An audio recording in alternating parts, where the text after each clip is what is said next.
사랑하는 성도님들, 평안하셨습니까?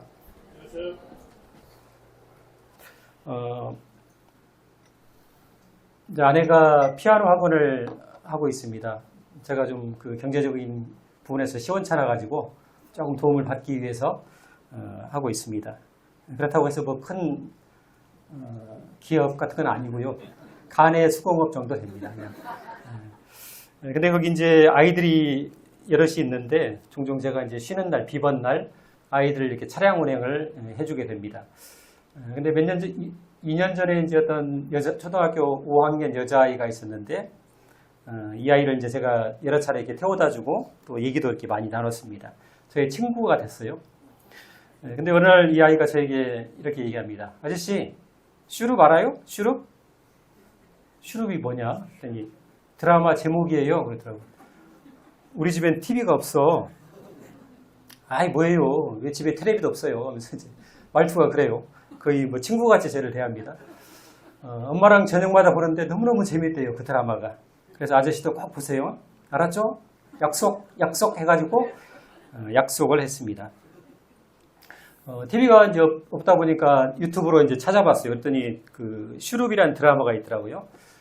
무려 16부작으로 이렇게 구성이 되어 있습니다. 그래서 그 전체를 다 볼 수는 없고 시간도 없고 해서 찾아보니까 한 40분에서 50분으로 이렇게 짤막하게 요약해 놓은, 정리해 놓은 압축본이 있더라고요. 그래서 제가 이제 그 드라마를 보려고 본 게 아니고 친구와의 약속을 지켜야 되기 때문에 어쩔 수 없이 드라마를 봤습니다. 슈룹이란 말이 그 조선시대 그 우산, 우리가 쓰고 비 오는 날 쓰는 우산을 가리키는 옛말이었습니다. 그리고 그 드라마의 그 메인 포스터, 그 드라마를 상징하는 그림을 보니까 왕비가 자신은 비를 맞고 있는데 다른 사람에게 우산을 씌워주는 그런 장면을 묘사하고 있었습니다. 이 슈룹이라는 드라마는 그 왕비를 중심으로 한 왕궁에서 펼쳐지는 이야기를 이렇게 그리고 있었습니다. 그리고 주인공, 그 왕비는 누구냐면은 우리가 사랑하는 김혜수 누나가 왕비로 나왔습니다. 중전이죠. 일반 서민들의 눈에는 이 왕궁이라는 곳이 자신들의 삶과 비교할 수 없는 선택받은 사람들이 사는 특별한 장소입니다. 온갖 혜택을 누리는 곳이고 왕궁은 화려하고 부족함이 없고 모든 것이 풍성한 곳입니다.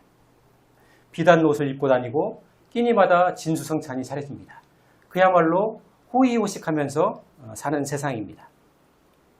그러면서 그 왕궁 담너머로 그 왕궁을 바라보면서 일반 백성들은 야, 저기는 걱정도 없겠다.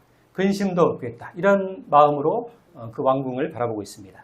그러나 실상을 보면은 왕궁은 그렇지가 않더라고요. 보니까 그 드라마에서 모든 것을 가졌음에도 더 큰 권력을 얻기 위해서 그 권력에 대한 욕망 때문에 온갖 암투와 모략과 협잡과 배신이 난무하는 곳이 왕궁이었습니다. 왕궁에서 이제 그 가장 큰 권력이 뭡니까? 왕의 자리죠. 그 왕의 자리는 어떻게 해볼 수가 없습니다. 이미 주어진 자리이기 때문에. 근데 왕세자의 자리, 차기 왕이 될 사람의 자리를 두고서 수많은 암투가 모략이 펼쳐집니다. 그러면서 그 욕망을 쫓은 그 암투 속에서 필연적으로 상처받고 고통받는 사람들이 생길 수밖에 없는 구조이죠. 그래서 상처받은 사람들이 서로에 대한 적대감과 미움과 원한과 분노와 고통을 안고 살아갑니다. 근데 그런 냉혹하고 쓸쓸하고 비정한 왕궁에서 김혜수 누나, 이 중전이 마치 비오는 날의 우산 같은 존재로 등장합니다. 그 상처받은 사람들을 하나하나 품어주고 안아주고 살펴주면서 그 사람들을 회복시키는 그런 내용의 드라마였습니다. 근데 왕비가 저는 처음에 이제 드라마를 보면서 왕비니까 뭐 그럴 수 있겠다 이런 생각을 했었는데 나중에 이제 드라마 중반을 넘어가다 보니까 왕비가 그럴 만한 상황이 아니었어요. 그 왕궁에서 누구보다 큰 상처와 고통을 안고 사는 사람은 왕비 자신이었습니다. 왜냐하면 자신의 큰아들, 자신이 낳은 큰아들이 이미 왕세자로 책봉이 되어 있었는데 이 권력에 눈이 먼 사람들에 의해서 그 아들이 독살을 당한 것입니다. 그래서 그 큰아들로 인한 상처와 고통과 원한을 안고 살아갈 수밖에 없는 사람인데, 근데 이 왕비가 모든 것을 내려놓고 그 궁중에서 상처 입은 사람들, 외로운 사람들, 고독한 사람들을 하나하나 품어가는 우산과 같은 존재로 이야기가 전개가 됩니다. 그 드라마를 이제 보는데 눈물이 나더라고요, 제가. 성도님들 아시잖아요. 제가 잘 울지 않는 것. 그죠? 그래서 제가 울면서 갱년기인가? 이런 생각을 했습니다. 성도들 오병이어, 요즘에 성도님들 오병이 시간에 가보면은 난리도 아닙니다. 한번 와보세요. 예전에는 오병이어 식구들이 이렇게 돌아가면서 얘기를 나누다 보면은 자매님들이 하도 울어가지고 수건을 이렇게 준비를 해놔야 돼요. 근데 요즘에는 역전돼가지고 우리 형제님들이 그렇게 울어댔어요. 하여튼. 지난달인가 부부간에 편지 쓰기를 했거든요. 아내에게 편지를 쓰고 남편에게 편지 쓰기 하는데 우리 형제님들이 읽다가 낭독하다가 울먹울먹하고 화장실을 찾고, 그런데 우리 자매님들은 막 호탕해요. 막 크게 웃으면서 아이 왜 울고 그래 하면서 우리 자매들 남성미가 막 뿜어져 나오고 있습니다. 그 드라마를 보는데 눈물이 났고 이 말씀이 생각이 났습니다. 로마서 12장 즐거워하는 자들과 함께 즐거워하고 우는 자들과 함께 울라. 이 말씀이 생각이 났습니다. 우는 자들과 함께 울라.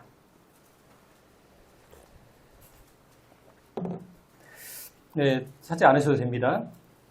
그러면서 그 말씀을 생각하면서 나는 누군가에게 비 오는 날에 우산 같은 존재가 되고 있는가, 이런 질문을 제 스스로에게 해보게 됐습니다. 그리고 우리 교회는 비 오는 날에 우산 같은 존재로 살고 있는가, 이런 질문이 제 안에 들게 됐습니다. 다행히도 그 말씀에서 주님께서 너희는 우는 자의 문제를 다 해결해줘라, 우는 자의 문제를 다 개선해줘라, 이렇게는 말씀하지 않으셨습니다.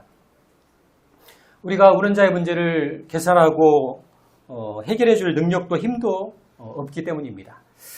우는 자의 문제는 그 문제를 해결하고 그 문제로부터 구원해주는 일은 하나님께서 하시겠다. 다만 너희는 우는 자의 곁을 지켜주고 함께 울어줘라. 그 말씀에서 이렇게 얘기합니다. 즐거워하는 자들과 함께 즐거워하고 우는 자들과 함께 울라. 서로 마음을 같이하며 높은 데 마음을 두지 말고 도리어 낮은 데 처하여 스스로 지혜있는 채 하지 말라. 그 말씀에서 이렇게 얘기하고 있어요. 서로 마음을 같이 하라. 오늘 어제도 이제 비가 억수로 내렸는데 결혼식 날 비가 오면 낭패죠, 사실은.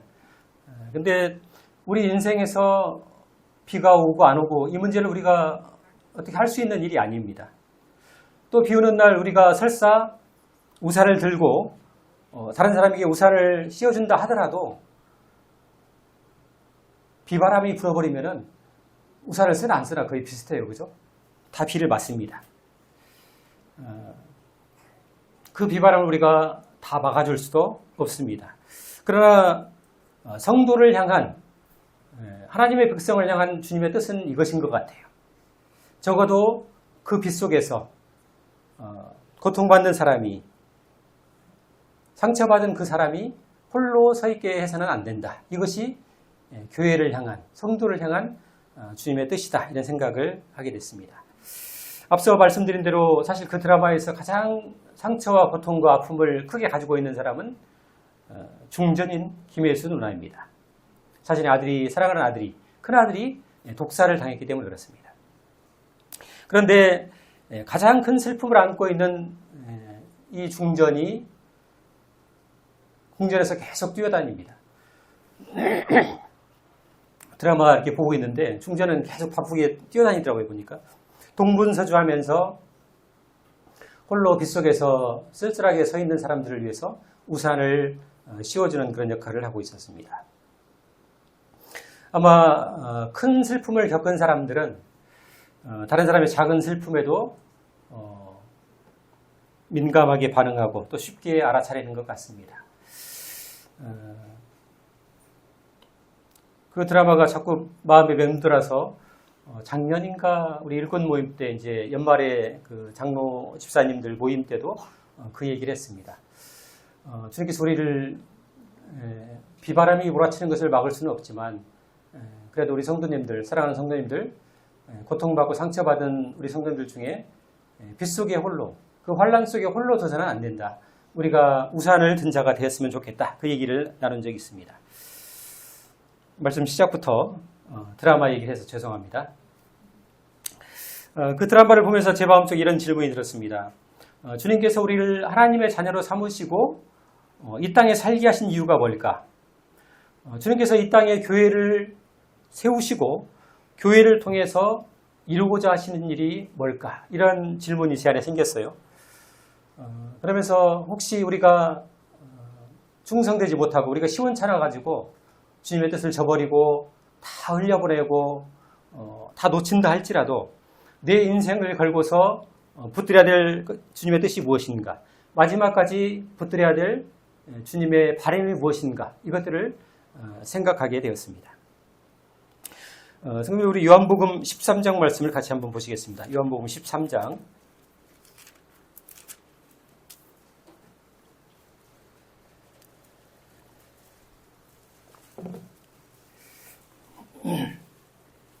요한복음 13장 34절과 35절을 같이 읽도록 하겠습니다. 요한복음 13장 34절과 35절입니다. 같이 읽겠습니다. 시작. 새 계명을 너희에게 주노니 서로 사랑하라. 내가 너희를 사랑한 것 같이 너희도 사랑하라. 너희가 서로 사랑하면 이로써 모든 사람이 너희가 내 제자인 줄 알리라. 죄송합니다. 중간에 너희도 서로 사랑하라 그랬죠. 요한복음 13장은 주님께서 십자가에 달리시기 전날 밤 마지막 제자들과의 시간을 기록하고 있습니다. 요한복음 13장부터 17장까지가 주님과 제자들의 마지막 밤, 그러니까 내일은 이제 십자가에 달리는 날이고 그 전날 밤의 이야기를 13, 14, 15, 16, 17 무려 5장에 걸쳐서 비교적 상세하게 기록을 하고 있습니다. 그리고 복음서에서도 주님의 이 마지막 저녁 시간을 기록하고 있는데 대체로 이 저녁 시간에 대한 중요한 3가지 사건을 기록하고 있습니다. 첫 번째는 주님께서 성찬 예식을 통해서 새 언약을 세우신 이야기를 첫 번째 하고 있고요.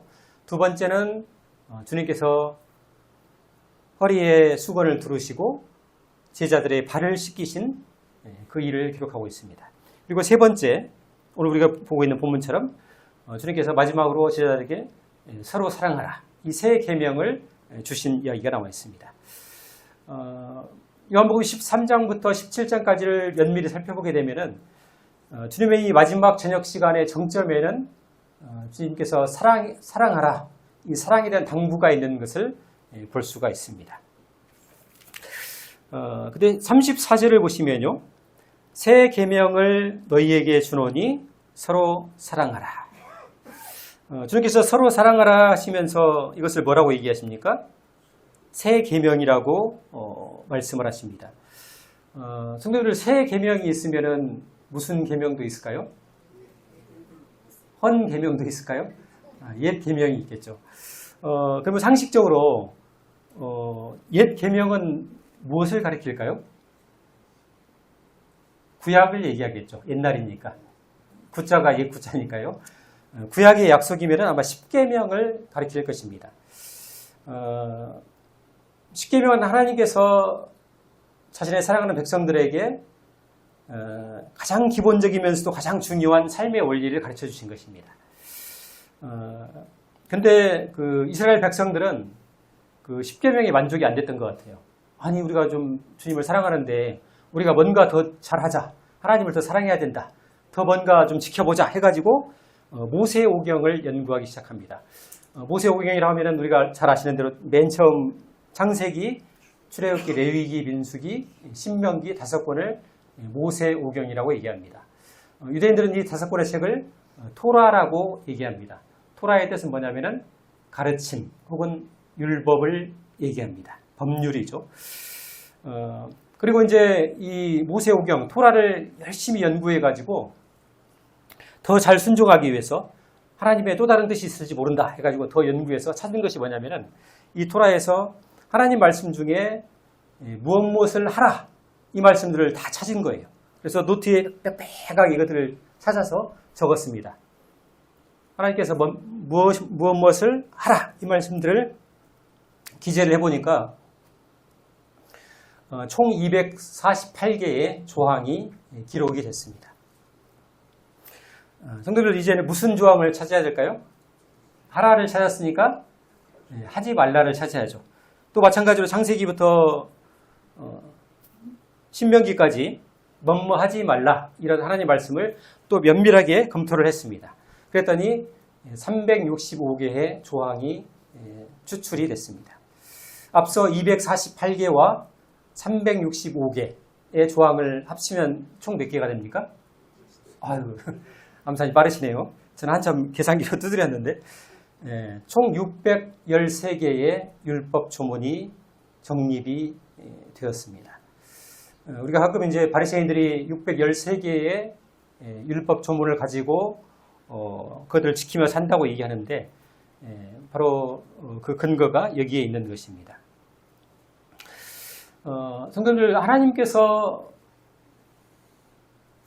보통 백성이 아니죠. 하나님께서 사랑하시고 애틋하게 여기셨던 이스라엘 민족입니다. 하나님의 사랑하는 백성들에게 하나님께서 계명과 율법을 주십니다. 그러면 왜 하나님께서 계명과 율법을 주셨을까요? 여기서 답을 할 때 지키라고요 이렇게 하면 그건 이제 아주 1차원적인 그 답이에요. 하나님께서 왜 자신의 사랑하는 백성들에게 율법과 계명을 주셨을까? 하나님께서 계명을 딱 줘놓고 얘들이 지키라, 순종하나 안 하나 이렇게 시험하시기 위해서 그랬을까요? 우리가 이제 그 선뜻 어떤 법과 제도에 대한 그 부정적인 감정들이 있죠. 법과 제도는 그 나를 통제하고 올가매고 억압한다 이런 생각을 갖습니다만은 그런 하나님의 백성들을 향한 자신의 사랑하는 백성들을 향한 선하신 뜻이 분명히 있습니다. 신명기 10장에서 하나님께서 이렇게 말씀하십니다. 내가 오늘 내 행복을 위하여 다시 한번 하겠습니다. 내가 오늘 너의 행복을 위하여 너에게 명하는 여호와의 명령과 규례를 지킬 것이 아니냐. 이 말씀을 근거로 해서 보면은 하나님께서 명령과 규례를 이스라엘 백성에게 주신 이유가 무엇입니까? 너희의 무엇을 위해서? 행복을 위하여.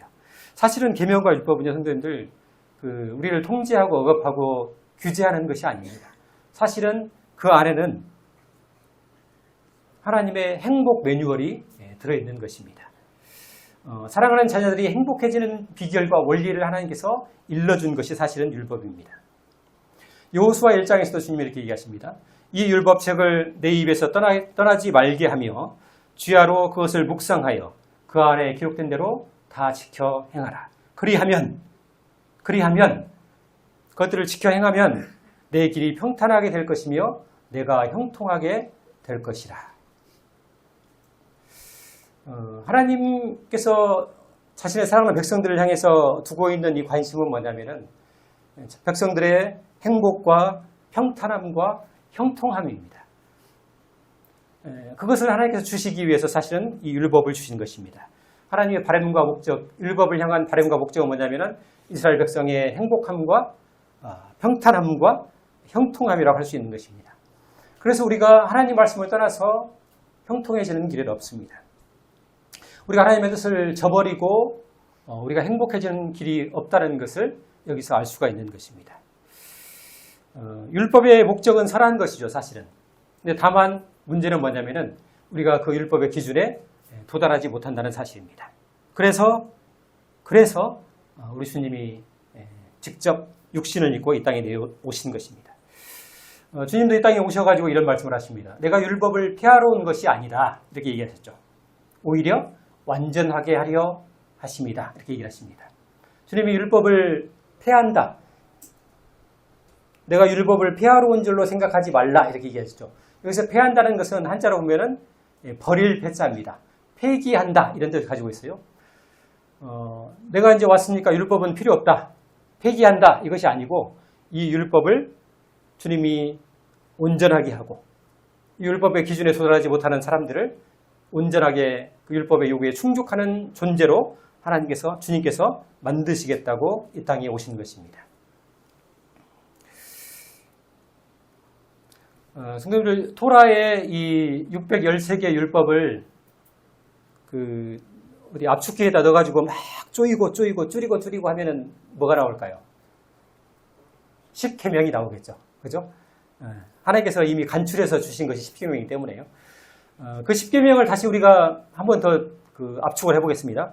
10계명을 막 줄여서 한 단어로 요약하면 성도님들 뭐가 나올까요? 사랑이 나옵니다. 이것은 저의 주장이나 견해가 아니라 주님께서 직접 그렇게 말씀을 하셨습니다. 마태복음 22장에 보시면은 한 명의 율법사가 있었습니다. 이 율법사는 평생 동안 율법을 연구하고 가르치는 사람입니다. 근데 이 율법사가 주님께 나와서 이런 질문을 합니다. 선생님, 율법 중에 어느 계명이 가장 큰 것입니까? 이렇게 질문을 하죠. 그때 주님께서 이렇게 말씀하십니다.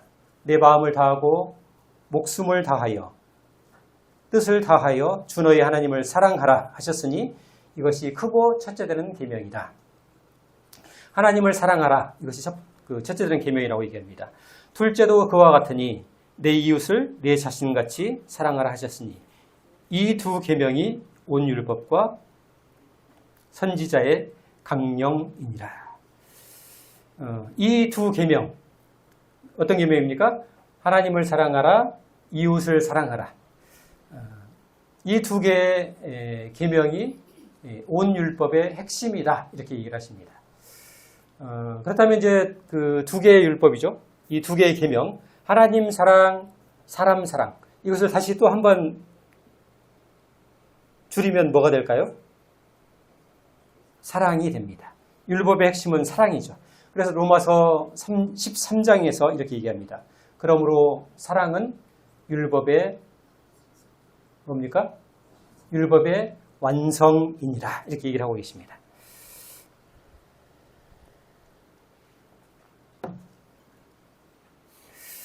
성도들, 그렇다면 여기서 한 가지 궁금한 것이 생기는 것이 당연합니다. 주님께서 주신 새 계명, 서로 사랑하라 이렇게 말씀하셨는데 사실 따지고 보니까 이 서로 사랑하라는 이 계명이 이미 구약 시대에도 있었던 계명이고 전혀 새로운 계명이 아닌 것을 우리가 볼 수가 있었습니다.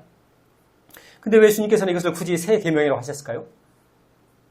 10계명에도 또 토라에 있는 613개의 그 율법에도 율법 조항에도 이미 하나님의 사랑, 하나님을 대한 사랑, 이웃을 대한 사랑이 나와 있습니다. 이미 사랑이 나와 있는데 주님은 굳이 이것을 새 계명이라고 얘기를 하고 계십니다. 왜 그럴까요?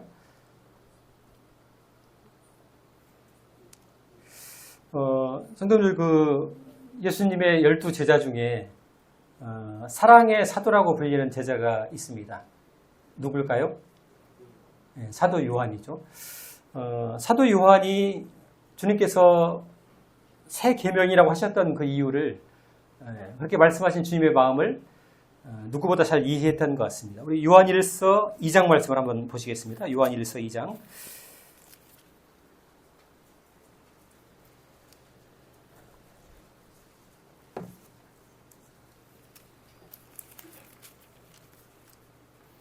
요한일서 2장 7절과 8절을 보시겠습니다. 요한일서 2장 7절과 8절을 천천히 한번 읽어보시겠습니다. 시작. 사랑하는 자들아, 내가 새 계명을 너희에게 쓰는 것이 아니라 너희가 처음부터 가진 옛 계명이니 이 옛 계명은 너희가 들은 바 말씀이거니와 다시 내가 너희에게 새 계명을 쓰노니 그에게와 너희에게도 참된 것이라. 이는 어둠이 지나가고 참빛이 벌써 비침이니라.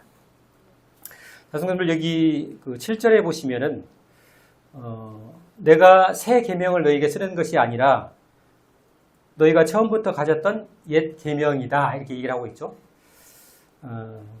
근데 뒤에 뭐라고 그랬냐면 다시 너희에게 새 계명을 쓴다, 또 이렇게 얘기합니다.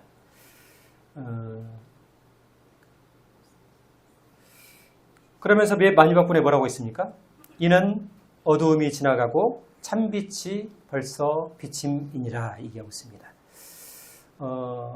요한 사도는 그 구약에 있었던 옛 계명, 그것이 새 계명과 크게 다르지 않다는 것을 알고 있었습니다. 그럼에도 불구하고 주님께서 너희에게 주신 서로 사랑하는 이 계명은 새로운 계명이다. 왜냐하면 어두움이 벌써 지나갔고 찬빛이 우리에게 이르렀기 때문이다, 이렇게 얘기하고 있습니다. 성경을 정리를 한번 해보겠습니다. 우리는 옛 계명 아래서, 십계명 아래서 우리의 상태는 어둠이었습니다. 옛 계명 아래서 우리는 죄인이었고 옛 계명 아래서 우리는 정죄를 받았습니다. 결코 우리 스스로 의롭게 될 수 있는, 거룩해질 수 없는 본질상 진노의 자녀인 것을 이 옛 계명이 우리에게 확인시켜줬습니다. 그런데 주님께서 이 땅에 오시면서 이 옛 계명 아래서 죄의 심판을 기다릴 수밖에 없는 이 죄인의 운명에서 새로운 생명을 우리에게 주셨습니다.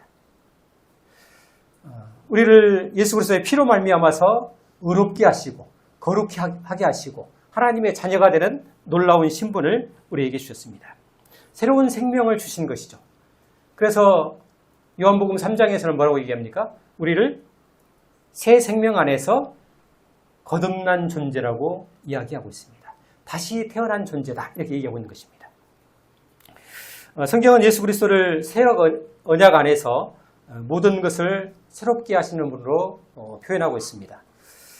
그래서 주님께서 서로 사랑하라 하신 그 말씀이 이미 구약에 있었던 옛 계명과 크게 다르지 않지만은 예수 그리스도 안에서 새로운 피조물에게 주시는 새 계명이다, 이렇게 말씀을 하고 계시는 것입니다. 무슨 말씀인지 이해가 되시나요?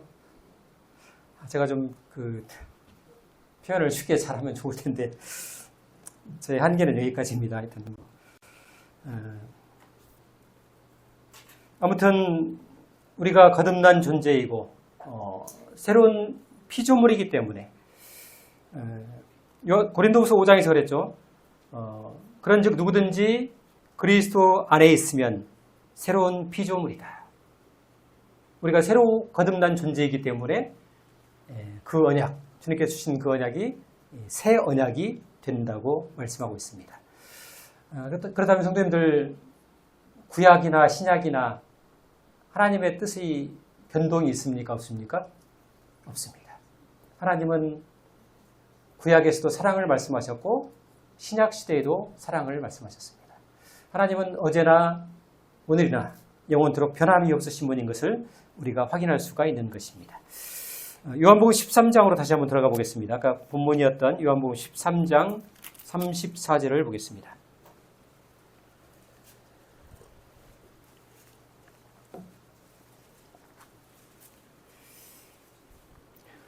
요한복음 13장 34절, 새 계명을 너희에게 주노니 서로 사랑하라. 내가 너희를 사랑한 것 같이 너희도 서로 사랑하라. 주님께서 우리에게 새 계명을 주시면서 이 새 계명의 기준을 한 가지 제시하십니다. 무엇입니까? 내가 너희를 사랑한 것 같이. 내가 너희를 사랑한 것 같이 너희도 사랑하라, 이렇게 얘기하십니다. 주님께서 이 말씀을 하시기 전에 주님께서 제자들에게 하셨던 일이 있습니다. 뭘까요?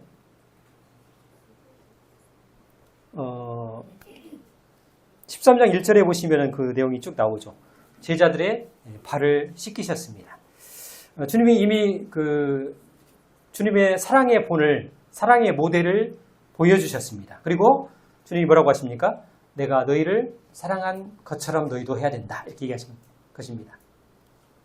내가 주와 선생이 되어 너희 발을 씻었으니 너희도 서로 발을 씻어주는 것이 옳으니라. 선생님들 그 유대인의 관례에 따르면은 그 손님이 이제 집에 당도하게 되면은 그 집안의 종들 중에서도 가장 낮은 종, 가장 어리고 신분이 낮은 종이 그 손님의 발을 이렇게 씻겨주는 정결례 예식이 있었습니다. 근데 주님께서 그 마지막 밤에 십자가를 앞둔 그 마지막 밤에 제자들의 발을 씻기셨습니다.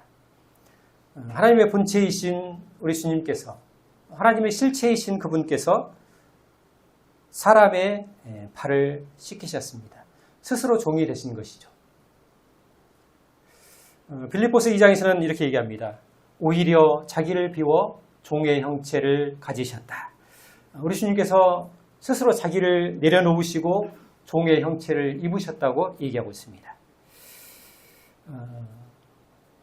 성도님들, 사랑하면은 종이 되는 것 같습니다. 그죠? 우리가 그것을 경험해 본 적이 있습니다. 우리 어머니들이 그랬습니다. 그죠? 우리 어머니들이 종처럼 우리를 섬기고 일생 동안 자신의 운명을 다할 때까지 우리를 사랑하고 우리를 걱정합니다. 그럴 이유가 하나도 없죠, 사실은. 근데 사랑하기 때문에 스스로 종이 되는 것입니다. 그처럼 주님도 사랑하기 때문에 자기의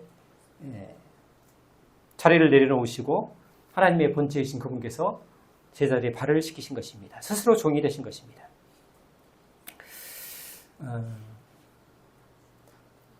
갈라디아서 5장에서는 이렇게 얘기합니다. 오직 사랑으로 서로 종노릇하라.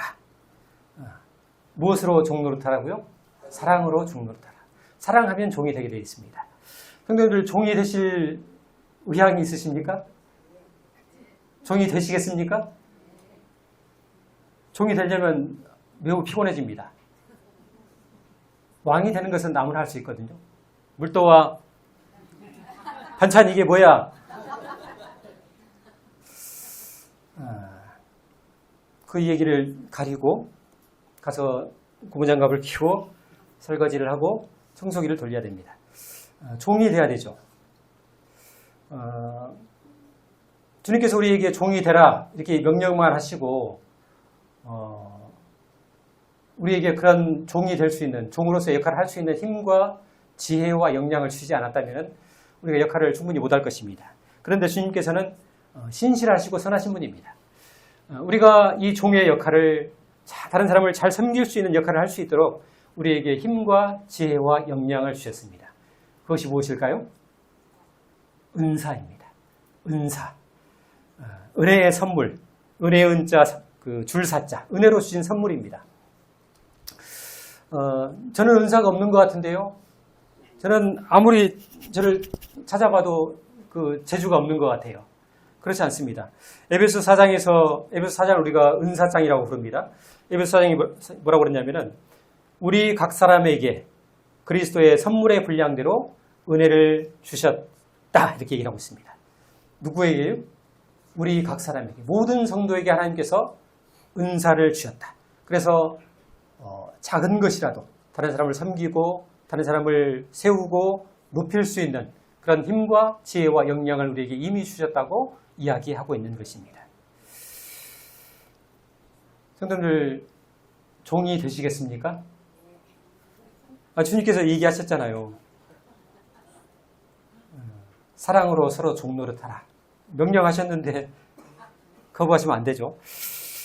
어떤 성도님께서 한때 이런 얘기를 하셨습니다.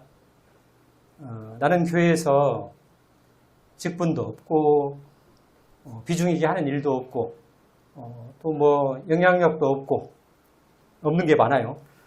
주목받지도 못하고 인정받지도 못하는 것 같다. 그래서 서운하고 섭섭하다.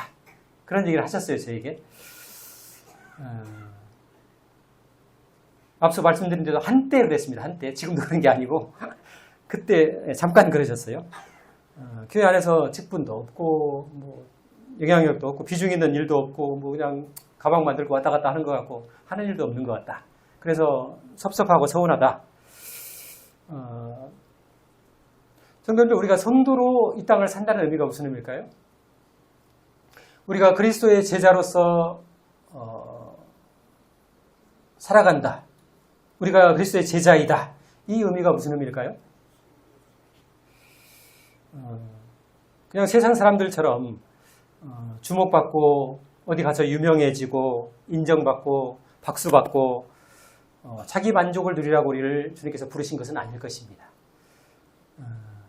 주님이 스스로 종이 되어서 가장 높으신 분으로서 가장 낮은 자리에서 섬기셨던 것처럼 발을 씻기셨던 것처럼 우리를 부르고 계신 것입니다. 왜냐하면 그 자리가 주님이 계셨던 자리이기 때문에 그렇습니다. 다음 절을 보시겠습니다. 13장 35절.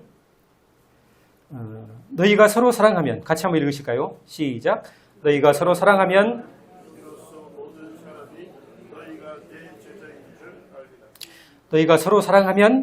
이로써 모든 사람이 너희가 내 제자인 줄 알리라. 우리가 예수 그리스도의 제자됨의 증표, 표식이 뭘까요? 성경을 많이 알고 많은 지식을 가지고 있고 성경을 잘 말하는 것에 있지 않습니다. 우리가 그리스도의 제자됨의 표식은 뭐냐면 우리가 서로 사랑하는가 여기에 달려있는 것입니다. 지난 4월에 저희 어머니께서 97세를 일기로 주님의 부르심을 입었습니다. 제가 수많은 장례식을 가고 섬기고 했었는데 막상 이제 제가 상주가 되다 보니까 당황스럽더라고요. 뭘 어떻게 해야 될지 하나도 모르겠고 기억이 안 나요. 근데 3일 내내 우리 성도님께서 장례 기간 내내 쓸쓸하지 않도록 늦은 시간까지 자리를 지켜주시고 또 승화원까지 찾아오시고 또 순창 복흥 좀 뭡니까? 그 장지까지 멀리 같이 해주셨습니다. 3일 내내 많은 성도님께서 위로해 주시는 모습을 믿지 않는 가족들이 지켜보고 있었습니다. 그리고 장례 절차가 다 끝나고 가족들이 모여서 이제 마지막 결산하고 이제 마지막 정리를 하는데 우리 집에서 가장 영향력 있고 그 말빨이 센 누나가 셋째 누나입니다. 네 분의 누나가 있는데 셋째 누님이 그런 얘기를 하더라고요. 이제 막내 누나에게 이제 위에 누나들한테는 이제 서열이 있으니까 함부로 얘기 못하고 막내 누나에게 그러더라고요. 야, 이번에 교회 사람들 장례식 하는 거 보니까 친형제간보다 더 잘하더라.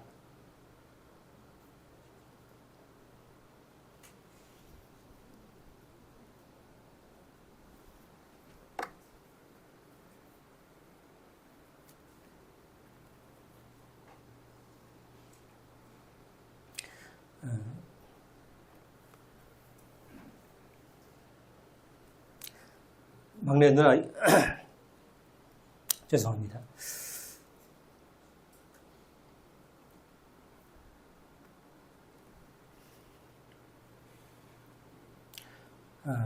제가 갱년기라서 그렇습니다. 막내 누나 이름이 양금이거든요. 교회 사람들 이번에 보니까 친형제간보다 더 잘하더라. 양금이 너도 교회 나가라. 이 얘기를 하더라고요. 우리가 서로 사랑함이 예수 그리스도의 제자됨의 표식이라고 얘기를 하고 있습니다. 그래서 가장 훌륭한 전도는 우리가 서로 사랑하는 것입니다. 복음의 가치가 어느 때 증명되냐면 우리가 서로 사랑할 때 증명이 되는 것입니다. 우리 요한일서 4장에 있는 말씀을 보고 말씀을 정리할까 합니다. 요한일서 4장입니다.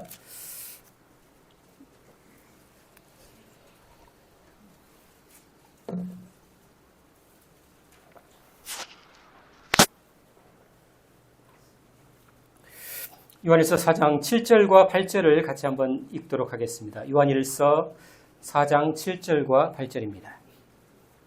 시작. 사랑하는 자들아 우리가 서로 사랑하자. 사랑은 하나님께 속한 것이니 사랑하는 자마다 하나님으로부터 나서 하나님을 알고 사랑하지 아니하는 자는 하나님을 알지 못하나니 이는 하나님은 사랑이십니다. 사랑하는 자들아 우리가 서로 사랑하자. 하나님께서 우리를 하나님의 사랑 안으로 초대하고 계십니다.